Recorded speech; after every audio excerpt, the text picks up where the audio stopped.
So the good news this week, and I should start, and I'll get to the good news, is the Mueller report. Now, do I think the Mueller report is a good thing? No, I never thought there should be a Mueller report. But it is good that the Mueller investigation finally is over. If you've been watching me on our weekly updates or following us on social media, you will have noticed, I hope, that Judicial Watch has been in the forefront, at least I have personally, saying shut it down, shut it down, shut it down. From the moment of its inception, Judicial Watch was skeptical of the Mueller special counsel operation. We had concerns about its constitutionality. We thought the president was constitutionally could not be harassed by his own Justice Department. We knew it was corruptly formed as a result of illegal leaks of confidential FBI records stolen by James Comey to the media. And then on top of that, you learn about the Strzok Lisa Page anti-Trump animus, the anti-Trump fanaticism that was part of the Mueller operation. And then, of course, Mueller begins doing his work, hires all these anti-Trumpers, takes this outrageously aggressive and abusive approach to, not innocents necessarily, to witnesses and potential targets, treating them like others had never been treated before. I'm glad it's over. And frankly, the report should have been a few words. We apologize, Mr. President, and I'm sorry, American taxpayer. But of course, that's not what was said. And I'm going to get into what was said. But I can tell you that the Mueller report is going to not be the end of it, in the sense that I'm convinced that, the coup operation, the anti-Trump operation obviously began in 2016. It transmorgified into an effort to overthrow the president, a coup in 2017 when he was put in office. The Mueller operation was one phase of that coup overthrow effort. That phase is over, and House Democrats and whatever the New York prosecutors in the local office up in New York can do, both at the state and federal level, will probably try to overthrow the president. But it is a tremendous victory for the president. And I want to refer to our statement, so I want to make all the good points for you, because you won't hear this anywhere else on the media. The long national nightmare is over. President Trump has been vindicated. The corruptly created and constitutionally abusive Mueller investigation failed to find any evidence to support the big lie that the Trump campaign colluded with the Russian government. And thankfully, the Attorney General rejected Mueller's attempts to smear President Trump with obstruction of justice innuendo by concluding that no such charges could be credibly sustained. Frankly, Mueller never had a valid basis as to whether to investigate President Trump for obstruction of justice. Let's be clear, neither Mueller, the Obama FBI, the DOJ, the CIA, the State Department, no one in the deep state had a good faith basis to investigate President Trump on the Russia issue. It wasn't just a hoax, it was a criminal abuse of power, and which is why Judicial Watch has fought consistently with dozens of lawsuits and will continue to fight in the federal courts for truth. And of course, the targeting of President Trump served to protect Hillary Clinton and her enablers and co-conspirators in the Obama administration from prosecution. And what Attorney General Barr should do is he can begin to restore the credibility of the Justice Department, assuming it can ever be done, by finally initiating a thorough investigation of the Clinton emails and the related pay-to-pay scandals. I'm talking Uranium One and other things like that. And of course, the abuses behind the targeting of President Trump. Judicial Watch was virtually alone in taking on Mueller. Oh yes, many Republicans were concerned about the dossier and the great work in exposing the corrupt basis of the whole Russia hoax. But no one ever did a darn thing to stop Mueller. Instead, the big line was, we got to let Mueller finish his job, and I never bought into that. That's why I opposed the idea of a report, because I was convinced he was going to try to smear the president with another dossier, and I think I've been proven in part right. But on the other hand, it's a great vindication. No more indictments and no collusion. And I'm going to say it repeatedly. There is no Russia collusion that President Trump had been involved in or his campaign. There is no Russia collusion that President Trump has been involved in or his campaign. There is no evidence of it. That means the dossier, the fundamental basis of the whole Russia spying abuse against President Trump, was found to be wanting. No evidence means the dossier is not valid. And you know what? They always knew that. Back in 2017,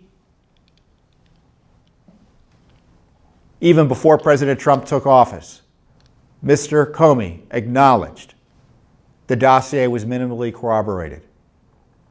And it's never been corroborated because it's bunk. Yet it was used repeatedly to get these fraudulent FISA warrants to spy on Carter Page, who was the real target was President Trump, or then candidate Trump.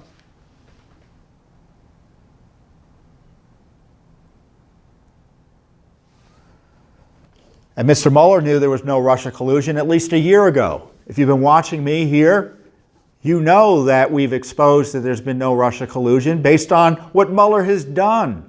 We've looked at the core indictments. When I say core indictments, I mean the issues related to the Russia hacking, allegedly, of the DNC and Democrats, and Russia fake social media campaigns trying to mix it up on the election. He had 2 indictments related to those issues. And in those indictments specifically, no Americans knowingly colluded. Those indictments were a year plus ago. And much of it had already been uncovered by Devin Nunes of the House Intelligence Committee, so it wasn't even a lot of work for Mueller to do. They had already known what was going on. So they knew there was no evidence of Russia collusion for at least a year, and yet they continued to harass the President of the United States, impair his ability to function, interfere with our foreign affairs. I mean, I don't have the timing in front of me, but you can they were announcing indictments, doing hearings, almost concurrent with presidential trips abroad. Taking control of a foreign policy, this out-of-control Mueller investigation. I want to read the letter because the letter that Attorney General Barr sent to Congress summarizing the report, everyone tells you about it, but no one tells you what's in it. And of course, our Washington, D.C. relies on American citizens not looking at primary documents in order to get away with their corruption. You've got to read the primary documents, or at least get more information about them, so you know exactly what's going on. You cannot rely on the media to tell you, even media that you find to be reliable, to give you the full breadth of the corruption. That's what I always say about these conspiracy theories out there. And I know I've been accused of running conspiracy theories, usually by leftists who don't like what we're doing. The truth is worse than any conspiracy theory. And the truth of this letter is something that you need to know about, because the media, as I tell you, will pretend has already moved on to the fight between whether the full report's going to be released, which is just a silly fight. It's just noise to distract from the fact that the big lie, the Democratic Party lie, because remember, the dossier is a Democratic Party document. All those Democrats who are complaining about Barr and the DNC and what Mueller concluded and suggesting there's still evidence, they are conflicted. Adam Schiff is conflicted. His party was the one providing the fake evidence. They should be investigated. But I want to get back to the letter. I'm going to read it in part. He writes, Attorney General Barr writes to Congress, "The report explains that the special counsel and his staff thoroughly investigated allegations that members of the presidential campaign of Donald J. Trump and others associated with it conspired with the Russia government in its efforts to interfere with the 2016 U.S. presidential elections or sought to obstruct the related federal investigations." So that was the core investigation, supposedly. Of course, we still don't know what he was supposed to be doing. because they've been hiding it from us. Rod Rosenstein has. In the report, the special counsel noted that in completing his investigation, he employed 19 lawyers who were assisted by a team of approximately 40 FBI agents, intelligence analysts, forensics accountants, and other professional staff. They had 60 people working on this garbage. 60 people. The special counsel issued more than 2,800 subpoenas, executed 500 search warrants, obtained more than 230 orders for communication records, issued almost 50 orders authorizing use of pen registers, made 13 requests to foreign governments for evidence, and interviewed 500 witnesses. As I said before here, I guarantee you there's never been as a significant a Justice Department investigation in a generation as this investigation in terms of the amount of resources allocated to it. And they came up with zilch. I know the left will say, well, they indicted all these people, and that's all zilch. Not one of those indictments was needed a special counsel to pursue. The indictments against the Russians, which are the overwhelming bulk of Mueller's indictments, will never be prosecuted because they're against Russians in Russia. They're not going to show up here and be prosecuted. So it was the equivalent of a press release, those indictments. And the indictment against Manafort, special counsel never needed to be pursuing that. The indictment against General Flynn was corrupt and not related to Russia anyway. And the other indictments for allegedly lying to the special counsel, those were indictments of activities that took place irrespective of Russia collusion, had to do with interfering with the investigation. Nothing. Zilch. The Mueller report shows there never needed to be a Mueller investigation. A primary consideration for the special counsel's investigation was whether any Americans, including individuals associated with the Trump campaign, joined the Russia conspiracies to influence the election, which would be a federal crime. I don't know. The special counsel's investigation did not find that the Trump campaign or anyone associated with it conspired or coordinated with Russia in its efforts to influence the 2016 presidential election. As the report states, the investigation, the investigation did not establish that members of the Trump campaign conspired or coordinated with the Russian government in its election interference activities. Again, the special counsel did not find that the Trump campaign or anyone associated with it conspired or coordinated with the Russian government in these efforts. And the efforts were, as I say, the hacking, allegedly, because it's never been proven in court, the Facebook ads and other internet activity used by the Russians to try to impact the elections one way or another. I don't even think they impacted the elections, since the ads were all over the place, both for and against President Trump. How does that work? In these efforts, despite multiple offers from Russian-affiliated individuals to assist the Trump campaign. So the Russians were indirectly or directly communicating or trying to reach out to the Trump campaign, and they were rejected. Now, this is where the smear job comes in out of the Mueller operation. All those Democrats on Mueller's team, they got their little dig in at President Trump with this obstruction of justice game. After making a thorough factual investigation, the special counsel considered whether to evaluate the conduct under department standards governing prosecution and declination decisions, but ultimately determined not to make a traditional prosecutorial judgment on obstruction of justice. Special counsel therefore did not draw a conclusion one way or another as to whether the examined conduct constituted obstruction.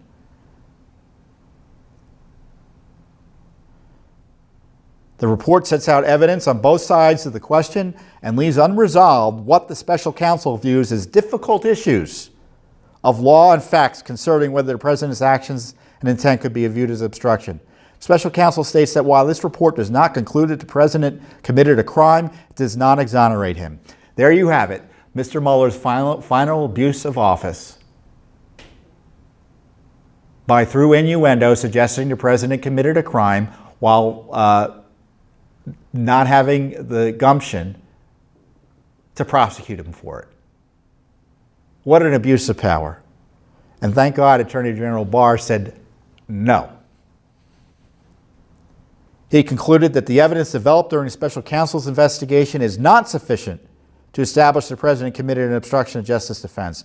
Our determination was made without regard to and is not based on the constitutional consideration that surrounds the indictment and criminal prosecution of the sitting president. So they were not even making that decision based whether they were just leaving aside the fact that the president couldn't be prosecuted for obstruction of justice while sitting as president.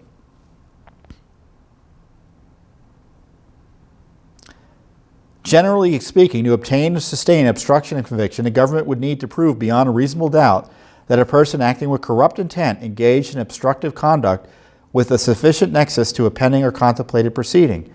In cataloging the president's actions, many of which took place in public view, the report identifies no actions that, in our judgment, constitutes obstructive conduct, had a nexus to pending or contemplated proceedings, or were done with corrupt intent, each of which, under the Department's principles of federal prosecution, guiding charging decisions, would need to be proven beyond a reasonable doubt to establish an obstruction of justice offense. So, did you hear that?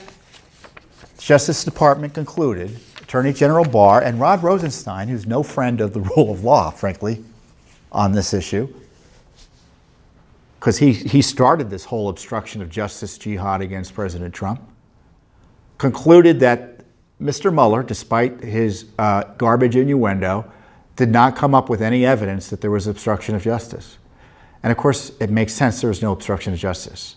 There was nothing to obstruct in the sense that the president had nothing to hide because he did not collude with the Russians as confirmed by the Mueller report. Now, does that mean he can't possibly obstruct justice? No, but certainly weighs heavily against the idea that he had something to hide and had a criminal intent in his actions. And of course, the idea that firing the FBI director, which is his constitutional right and frankly his duty given the misconduct of Comey, and otherwise exercising his authority and expressing his opinion as to the appropriateness of this investigation into something over which he was completely innocent, is not obstruction of justice. Maybe in the Alice in Wonderland anti-Trump world that the left had created under Obama and Clinton to try to take him out, but obviously it's not obstruction of justice. So what next? I frankly think that Attorney General Barr should send the FBI over to the president and take a crime victim statement and then begin prosecutions. But I don't think that's going to happen. There's going to be a delay as the Attorney General goes through the report and figures out how much of it he can release publicly. Now, Judicial Watch obviously always errs on the side of transparency. We've already asked for the investigative file, and we'll want to see as much as we can here. They should release it all. The president should go on a transparency tear. As I've said repeatedly, declassify the rest of the FISA warrants and everything else behind the deep state targeting that led to this Mueller abuse. But it's a great day for the Republic. It's a great week for the Republic, a great week for the president. The president is a crime victim. Carter Page is a crime victim. And I'm sure there are other crime victims that I'm not even listing here. They all knew. Adam Schiff knew. James Comey knew. Barack Obama knew. Susan Rice knew. Joe Biden knew. John Brennan knew. James Clapper knew. Peter Strzok knew. Lisa Page knew. Andrew McCabe knew. They all knew there was no evidence of Russia collusion. Yet they suggested to the media, through illegal leaks of classified information, suggested to the courts, and lied to you, the American people, that there was something there. And there never was anything there. 60 people were looking for it. They couldn't find it. And believe me, they knew almost immediately there was nothing there. And they lied to you repeatedly about the origins of the allegations, its sourcing. President Trump won. Hillary Clinton lost again. Because that was her effort. The dossier paid for with her that we weren't told about until after the fact. Paid with secret monies through laundered through a law firm by Hillary Clinton and Democratic National Committee. I mean, I could go on and on about how outrageous the Mueller investigation was and the origins of it. Now, Judicial Watch is going to continue to do the heavy lifting here.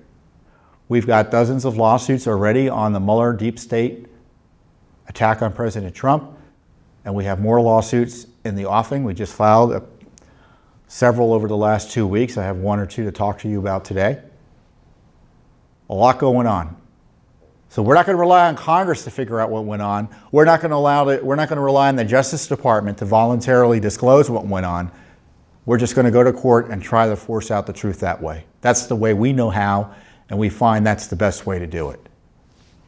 So it's a great vindication not only for the president, it's a great week for the Republic because the assault on the president, the coup, suffered a significant setback. But also it's a great vindication for the work of Judicial Watch, as I say, was virtually alone in standing up for the rule of law here.